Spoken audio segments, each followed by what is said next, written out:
The press conference table looked like every other big fight setup.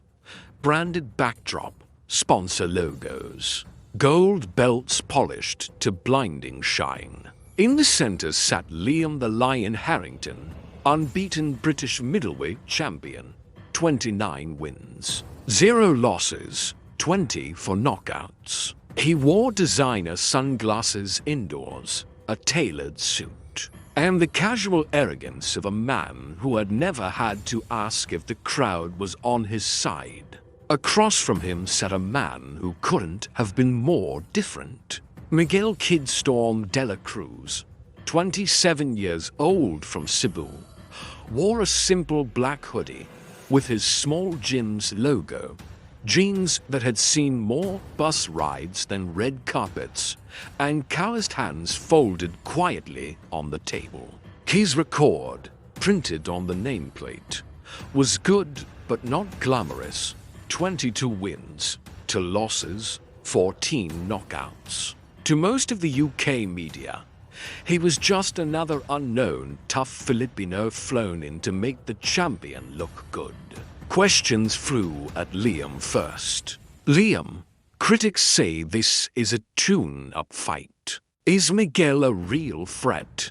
Liam smirked, leaning into the mic. Listen, I've sparred harder with heavy bags, he said, nodding toward Miguel with his chin. Filipino guys are tough. Yeah, they come forward, they swing, they're brave. But at this level, too small, too basic.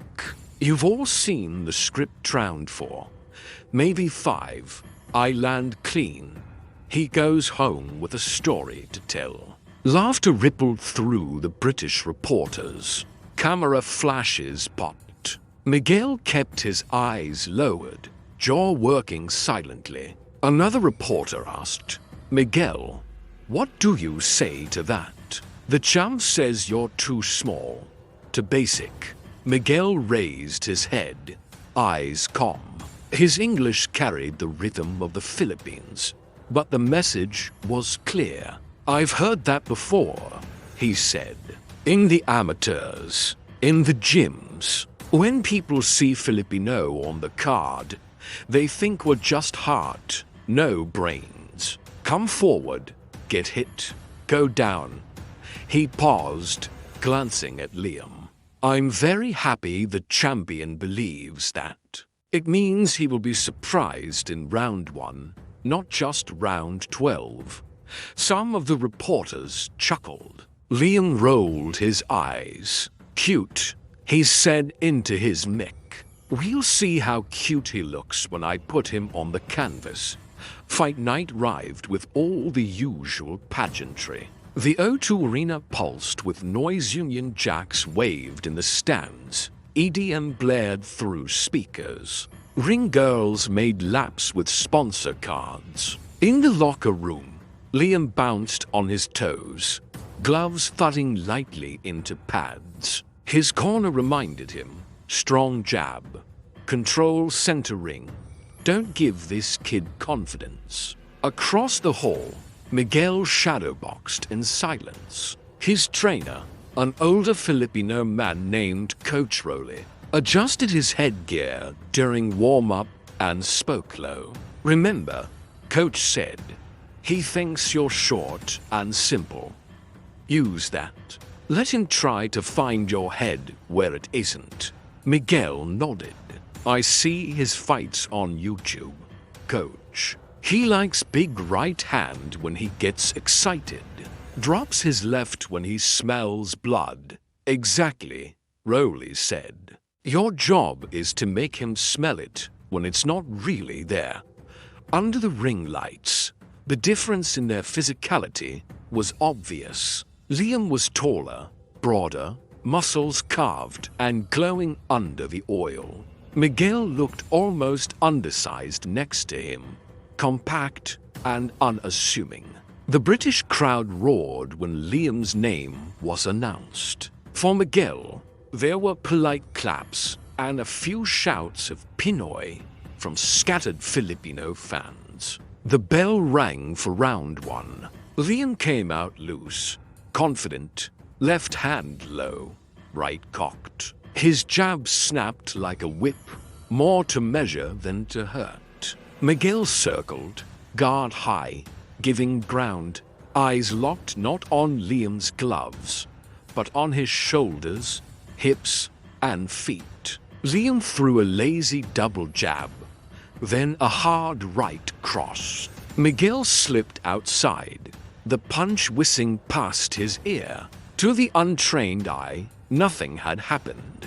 To Miguel, it was a downloaded pattern. The champions tell when he wanted to finish early. He's fast, but he's proud, Miguel thought. He wants the knockout, not the rounds. Midway through the first, Liam landed a clean combination jab, cross, left hook. The crowd roared as Miguel's head snapped back slightly. He moved away, shook his head, and smiled. It wasn't bravado, it was recognition. Okay, his grin said. Now I feel you. In the final seconds of the round, Liam tried to put an exclamation mark. He feinted the jab, dipped, and launched the big overhand right he'd used to end so many nights. Miguel's left shoulder twitched like he might roll the wrong way. Liam bit down and committed. That was the trap. At the last split second, Miguel stepped in instead of back, shrinking his torso just under the arc of the punch. The glove skimmed the hair on the top of his head instead of his chin. In the space under Liam's arm, a lane opened. Miguel's right hand shot up in a short, sharp uppercut to the body, just under the ribs, followed instantly by a left hook that thudded against Liam's jaw from inside his guard. It wasn't a knockdown. Liam took it well, but for the first time, his eyes widened. Back in his corner, his trainer frowned. "Don't get cute," he said. "He's timing you." Across the ring, Coach Rowley kept it simple. "See," he murmured while pressing ice to Miguel's neck. "He swings big. You live small. Get paid." Rounds 2 and 3 followed a pattern. Liam tried to bully Miguel, walking him down, throwing combinations. When he kept it basic jab to the body, hook upstairs he had moments. But every time he got greedy and went for the highlight reel right hand, Miguel made him miss by inches and answered with counters that snapped his head or dug into his ribs. The crowd started to sense it. The tune-up wasn't following the script. By round 4, Liam's breathing was a touch heavier. The knockouts he expected to come naturally had not arrived. Miguel had a small swelling under one eye, but his legs were fresh. His head movement sharper than in round 1. The more Liam threw, the more information Miguel gathered. "You see his feet," Rowley whispered between rounds. "Every time he loads the right, his lead toe points just a little inside. That's your signal. When you see that toe, move first, not second." Round 5 began. Liam, irritated, jabbed harder, snapping Miguel's head back. He followed with a vicious right to the body that landed with a dull smack. Miguel winced for the first time. Sensing that, Liam grinned. The predator had smelled something. He started talking mid-fight. "Too small, kid," he said between punches. "This is my ring.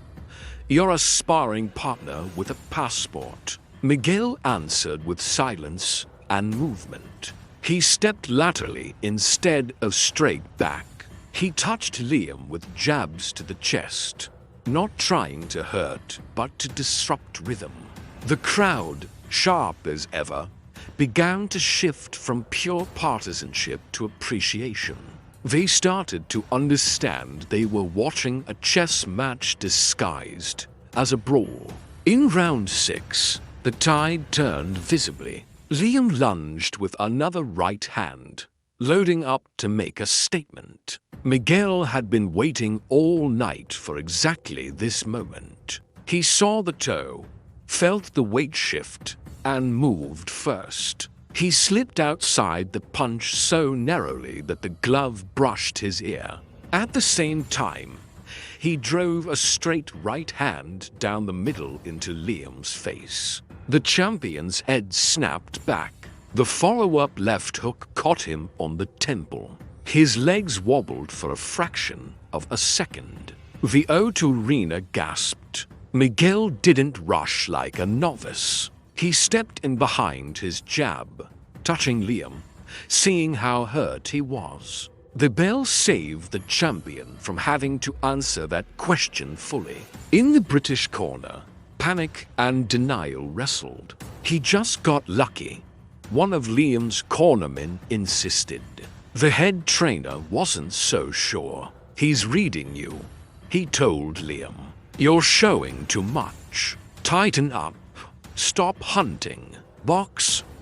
But telling a proud knockout artist to just box halfway through a fight he expected to dominate was like telling a race car driver to enjoy a slow scenic route. Liam nodded, but his eyes still flicked toward Miguel with something between anger and doubt. Rounds 7 and 8 saw Miguel's plan unfold completely. He was still getting hit. No one emerges untouched at this level.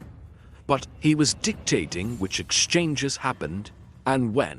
Every time Liam threw the big right from too far out, Miguel made him pay. Sometimes to the body, sometimes over the top, sometimes just by making him miss so badly he stumbled into the ropes, making him look wild in front of his fans. The British commentators, who had spent the first 2 rounds praising Liam's power and mocking Miguel's size, slowly adjusted their tone. We might have underestimated this Filipino, one said.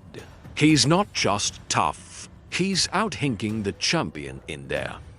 By round 9, the scorecards were suddenly interesting. Liam had banked some early rounds, but Miguel had clearly won a few of the middle ones, and momentum was on his side. The crowd knew if the fight went the distance, a close decision in London would likely favor their champion. Miguel seemed to know it too. In the blue corner, Coach Rowley looked into his fighter's eyes. "You want to leave this to judges in his country?"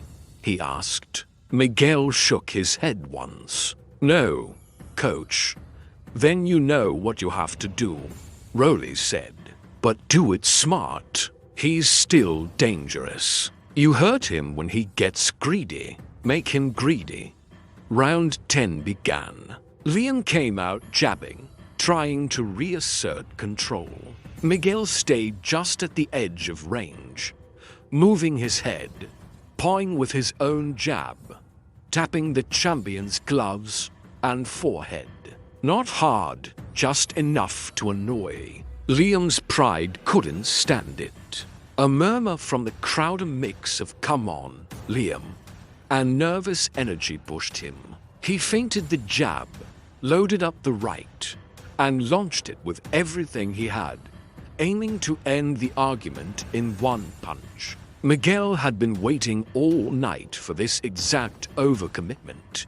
In this late round, when tired legs made recovery slower, he slipped inside, almost under Liam's armpit, feeling the wind of the punch on the back of his neck. In that pocket, time stretched. Miguel's right hand buried itself into Liam's liver like a hammer into wet clay. The champion's mouth opened in a silent gasp. Before the pain fully registered, Miguel's left hook crashed into his jaw. Perfectly timed, perfectly turned, all his weight transferring up from his legs. Liam's body shut down in sections. First his legs betrayed him, then his arms loosened. He toppled sideways onto the canvas, the sound of his fall swallowed by the explosion of noise from the crowd. The referee jumped in. 1, 2, 3. Liam rolled, tried to push up, but the body shot and hook had sent his nervous system into temporary chaos. He made it to one knee at 8, tried to stand at 9, and collapsed back as his legs refused. 10. That's it. The referee waved his arms. It's over. For a heartbeat.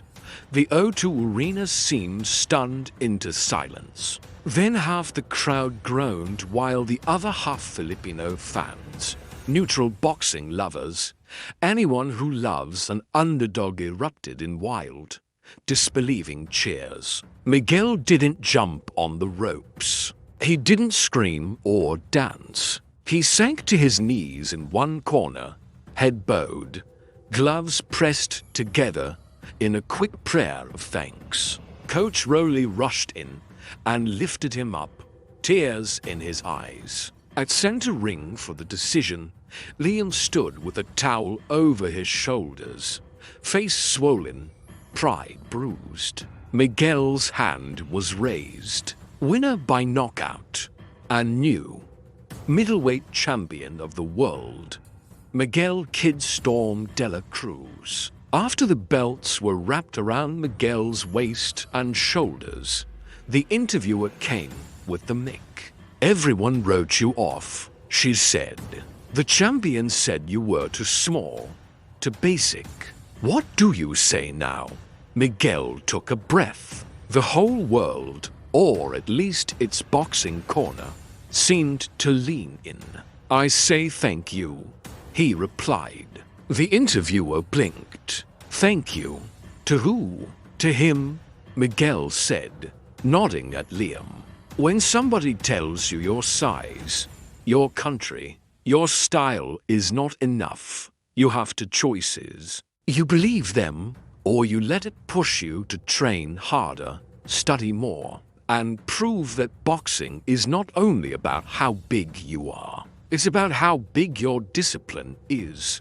He turned, looked straight into the camera. To every small fighter in a small gym, he said, when someone calls you basic, remember, basics done perfectly beat fancy done lazy. The crowd roared. Then, to everyone's surprise, Liam stepped forward and took the mic. I said some stupid things this week, he admitted, voice thick but clear. I thought Filipino meant easy work. I thought height and knockouts on paper meant more than hours in small gyms far from cameras. He turned to Miguel and extended his gloved hand. You didn't just beat me, he said. You educated me. You're a worthy champion.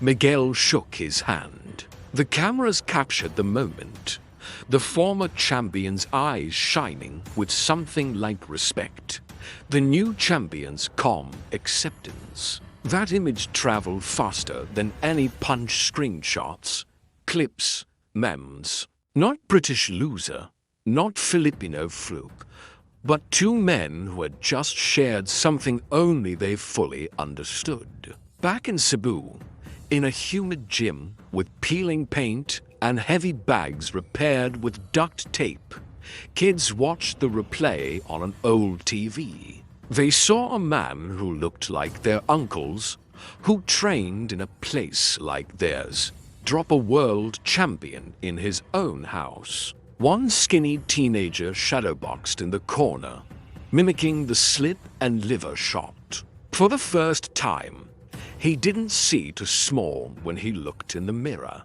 He saw possibilities, because sometimes the loudest pre-fight talk in the world means nothing when the bell rings. And sometimes a man from a place the world forgets makes that world remember with one perfectly timed punch.